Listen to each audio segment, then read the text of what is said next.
man, you ever look into flat Earth?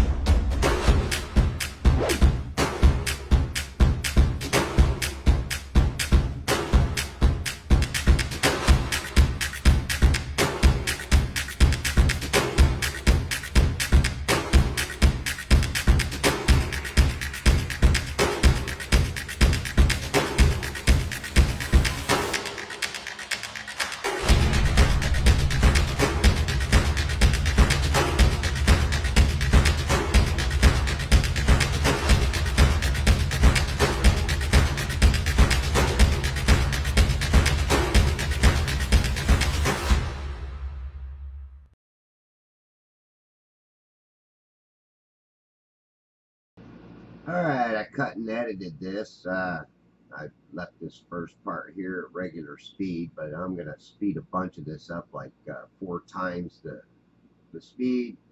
If you want to slow it down a little bit in the YouTube settings, you can. But I thought it was pretty interesting.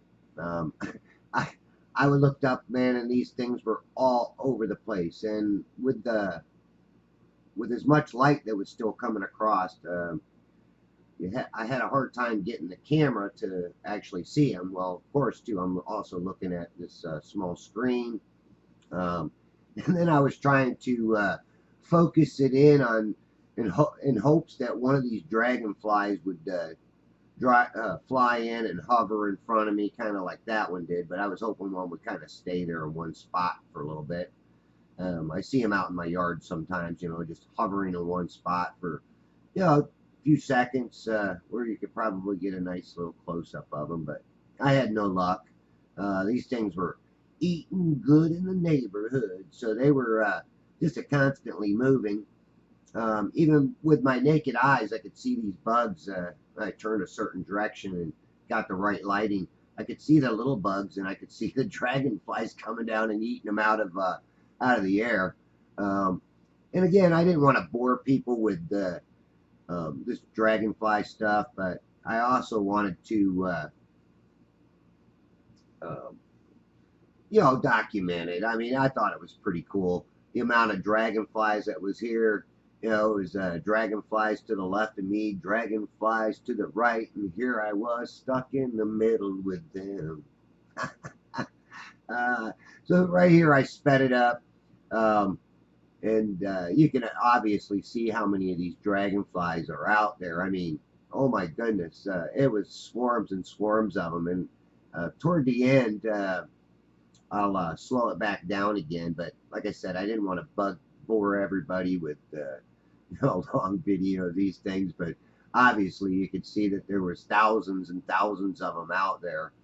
And at the same time, I was enjoying the horizon, seeing the sun receding from my view, or the sunlight receding from my view.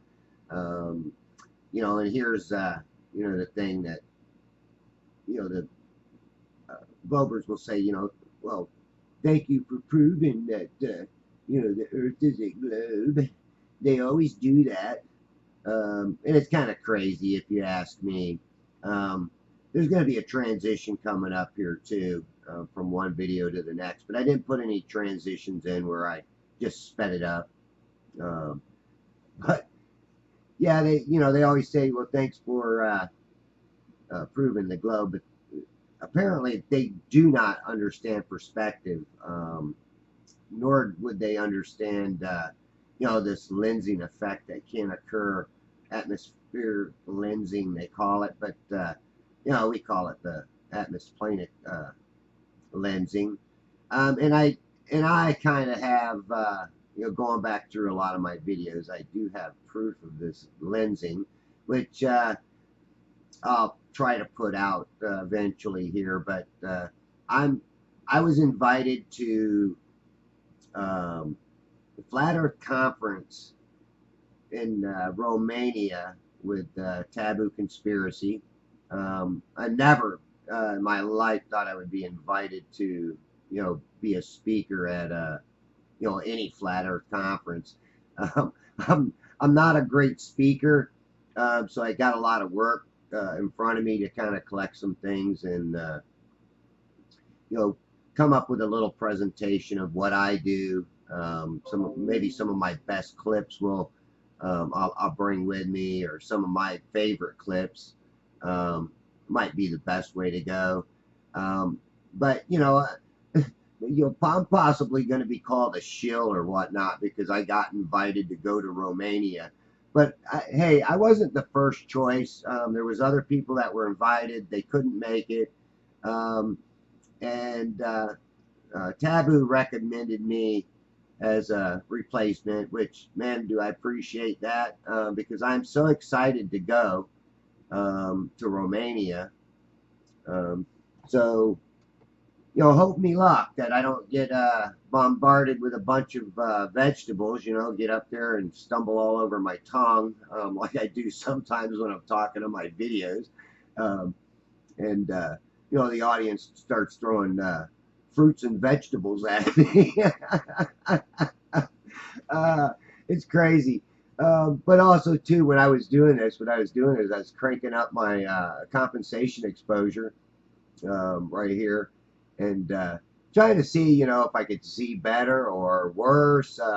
But actually, it come out pretty good because, basically all I'm doing is bringing out more of that lighting with this. So here I slowed it down again, and I said something to somebody that was standing there. I was like, "Oh my God, I've never seen a swarm quite like this." I mean, you can obviously see now, man. I mean, these things are just swarming like mad dog. But here was the funny thing. Right after I stopped filming, I started doing some time lapses, and it was like 1 minute they were there, the next minute they all just vanished. I mean, it was like they all just landed in those weeds that are right there. Big pile in front of me and big pile behind me. It was like they landed in them weeds and went to sleep or something because they just gone almost in a flash. So it's pretty cool. You'll see them in my time lapse that I'll put out. How they just all of a sudden just disappear, go away. But again, getting back to the Flat Earth Conference in Romania, I got offered it again because a few other people couldn't make it. They said they could, and then they couldn't. I'm not going to mention any names, but to those people, thanks a lot, because I'm going to really enjoy myself. Adrian is the guy sponsoring it. I mean, my goodness, he's made the ticket prices so reasonable. I mean, in America here, we're paying $200 plus dollars to go to one of the conferences, and over there, 20, 30 bucks, I guess, is what the cost of the tickets are going to be. This guy is not making a profit. I guarantee you he's not going to be making a profit for the amount of people that he's paying for their air flight over there and their air flight back. I don't even see how he could even break even, to be honest with you. He's going to pay for the hotel room, and then he's going to take us around afterward and show us around Romania. He's going to take us to his hometown, and show us around, and then he's going to take us over to Transylvania, where Dracula's castle is. So this is something, again, I thought I'd never get a chance to go to Romania, and I've heard a lot about Romania, and I've always wanted to go. I heard it was a beautiful country, and that's one of the things. I love going to some of these medieval places where they do have castles, because it's part of history. And even though I know that a lot of the history has been manipulated or lied about, one way, shape, or another. I mean, again, how can we trust everything that's been written or interpreted? One guy's interpretation of what somebody wrote, and maybe he heard it or read it and then he rewrote it, and this is what we're given as far as the information for our history.